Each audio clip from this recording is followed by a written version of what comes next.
Now we will start with the integral forms of Maxwell's third and fourth equations and derive the differential forms.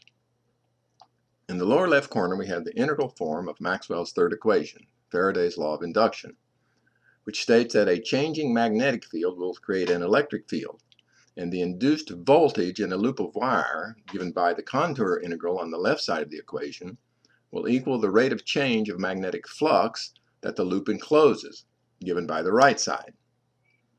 So suppose we have a small rectangular wire loop as shown in the diagram at location x, y, with horizontal sides of length h and vertical sides of length k. And suppose there is a magnetic field in the z direction coming out of the page. A changing magnetic field will induce a voltage in the loop equal to the contour integral in Faraday's law. So let's evaluate the contour integral side by side. Suppose that the magnetic field B sub z is increasing. Then what is the direction of the induced voltage in the loop, i.e. clockwise or counterclockwise? The induced voltage will create a current in the wire, which will in turn create a magnetic field around the wire. And this magnetic field will oppose the increase in B sub z, so it will point in the negative z direction. Using the right-hand rule for the magnetic field induced by current in the wire, we see that the current must be clockwise, hence the induced voltage is clockwise. So, an enclosed increasing magnetic field produces a clockwise induced voltage and current, and that corresponds to a left-hand rule. That is, with the thumb of your left hand pointing in the direction of the increasing B field, your fingers will be pointing in the direction of the induced E field. In short, the E field is clockwise. So we evaluate the contribution to the induced voltage along each side of the rectangle. Starting with the top, the induced voltage is the value of E sub x at the top left corner, that is x, y plus k times h. Along the right side, the induced voltage is minus the value of E sub y, evaluated at x plus h, y times k. Along the bottom, the induced voltage is minus the value of E sub x at x, y times h. And along the left side, the induced voltage is the value of E sub y at x, y times k. Summing these values, we have the value of the contour integral, shown on the left side of equation 1. The value of the magnetic flux enclosed by the rectangle is B sub z evaluated at x, y times the area of the rectangle, which is h times k, and the rate of change of that value appears on the right side of equation 1.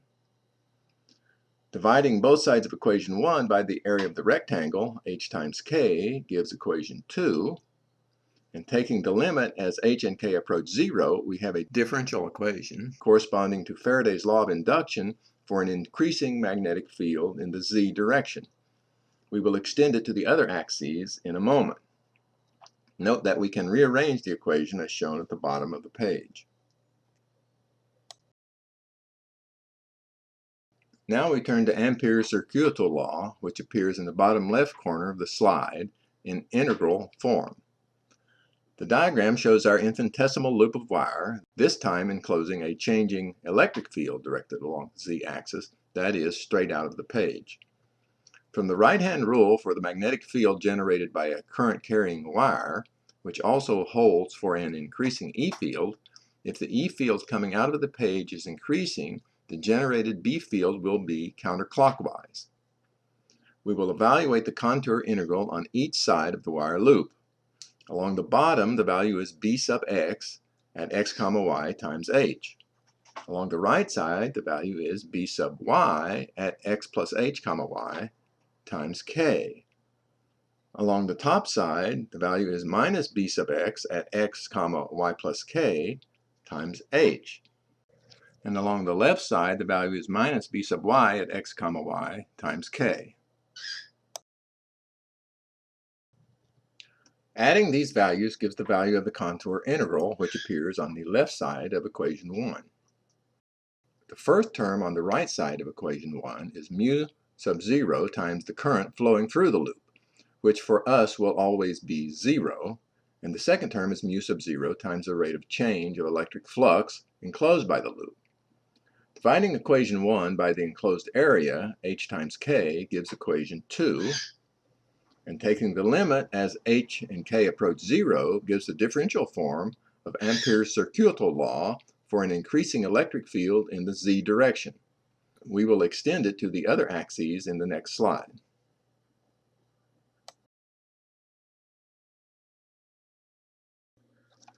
We can redo the analyses, starting with increasing magnetic and electric fields in the x and y directions, to get two more differential equations for each of Maxwell's equations in integral form, resulting in a total of 6 differential equations.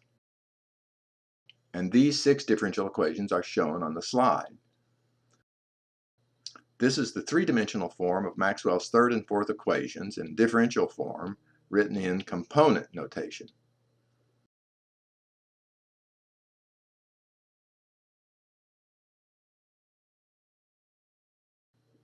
We can also compress the notation using the curl operator, and this is the way the differential form of Maxwell's equations usually appear in the literature. However, we'll do it just once, as if you haven't used this notation extensively, it might seem a little obscure and confusing. So we will always write Maxwell's equations in component form.